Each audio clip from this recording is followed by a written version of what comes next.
It is stepping into the fire. There is just this sense of courage and internal belief that we're doing it right. Nick Housego, a quality facilitator who can be part of the process from the briefing to the design of the agenda to the facilitation and even, I dare say, into the reporting. Yeah. What's a piece of advice you'd give for newer facilitators? How can you help them build their skill? For new facilitators, your briefing is absolutely critical to get an understanding as to where this workshop, where this engagement is going to be going. They really need to be diplomatic rather than saying, this is the way we're going to do it, we've got to do it this way. That paints you into a corner and turns off your facilitation skills. But if you hedge it with them and sort of say, look, perhaps we should consider this option. Perhaps we should look at the way we go forward here. Would it be best if we did such and such? How might it happen if we do it this way? If we got this result, would that be a negative in your books? Start teasing them out. How much do they want to be a strong leader? And if you can get them on the pace that you're going to get more longevity out of being a calm and considered leader, stick with that. I'm going to work with you in this workshop to try and make that happen. In your briefing, don't say words that are going to box you in. Bring yourself back and start thinking, okay, what if, perhaps, maybe, should we try, could we just adjust this a little bit? Those sorts of opening questions give you much more room to move and much more comfort in being able to negotiate with the group that you're with, the better outcome for both the directions and those who are actually being tasked with the doing. You've got to do your agenda after the briefings. Before I hire that facilitator, I'll do the agenda for them. And it's like, wow, you've got one step completely out of position for the other, because it's best to have the facilitator heavily involved in the agenda. I don't walk in there saying I know all the ways of doing this. I'm very keen to sort of say, I want to know who's on my list of participants. Perhaps I know one or two of them. Then you've got that chance to have that conversation with them. You can do that in the lead up, you can do that 3 or 4 days before a workshop. In terms of preparation, what's their expectation of the workshop? How might they see themselves being involved next Tuesday in the workshop? Ask those questions. Do the learning yourself. It's a good way of getting better buy-in as well. Very often seniors want to impart their knowledge into the group. You have to stand your ground and say, no, I think this is the way to do it. You've got to actually work with the group. Who you have, what do they want to hear, how do they want to sort of get the conversation rolling, and then what's the best options, what are the best outcomes that we could start sharing as a group, and do they align with what our leaders would like us to do? Generally they get very close, but it's the facilitator who nudges them and moves them and sort of presses the dough around so that it changes shape to the shape that's needed to get overall convergence.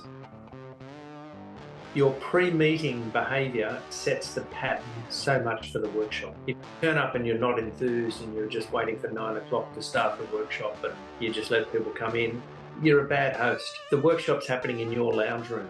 You're bringing them into your space. You've set up the table arrangements. You've made sure that the equipment's here. You know where the toilets are. You know where the kitchen facilities. You know how you're going to treat tea and coffee, when they're going to have the breaks.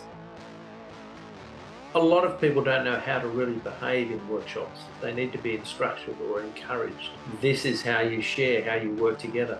Some people don't know how to engage in a big group. I just want you to have a particularly strong engagement. I need you to listen, I need you to speak, but I need you to work together as well. So today is not about being in the space that you are 9 to 5 every other day. When you come to one of my workshops, I very much want you to be in the moment. Bring your best to the room, because that's how I benchmark myself, by being able to have that level of participation, willingness, keenness. My role really isn't to hear myself speak. My role is to sort of inform you and get more conversation from you and you and you and you. It's about that process of getting away from the day-to-day. Your ability emotionally to bind with those people, your ability as a participant that is being tested and being encouraged.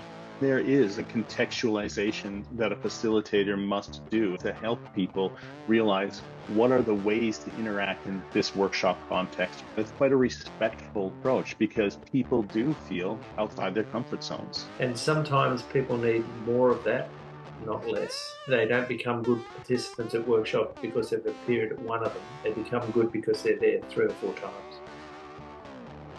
Someone's behaving badly in the workshop by talking over the top of everybody. If you're physically in that room with them, by walking up behind them and standing near them as they're doing that boisterous talking, you can calm them down. You can teach the group a little bit more about behaviour and say, that's right, Richard, it would be just good to have a little bit less of that powerful voice of yours and all that thought, and allow others in the room to pick up that conversation. Yeah. Doesn't mean we don't want to hear from you, but I very much welcome more voices being heard. So let's keep that going. And challenges get thrown up, you have to deal with them, but you don't have to take them on as my challenge. I don't like the way you're speaking, might be a comment that comes from the floor. What don't you like? What are the things that I can do to improve? How might I do that? Sometimes a willingness to share what you know to make a group work well together. Don't even start before the 2 hours is up. You've got to warm the audience up. There's a lot of the role of the facilitator being a congenial host. Yeah. And being able to make sure people feel comfortable at their space. To a degree, I'm never not happy when I'm doing workshops. I'm energised by that grouping. And I'm also very enthused to see people, particularly return clients or customers, as I like to call them.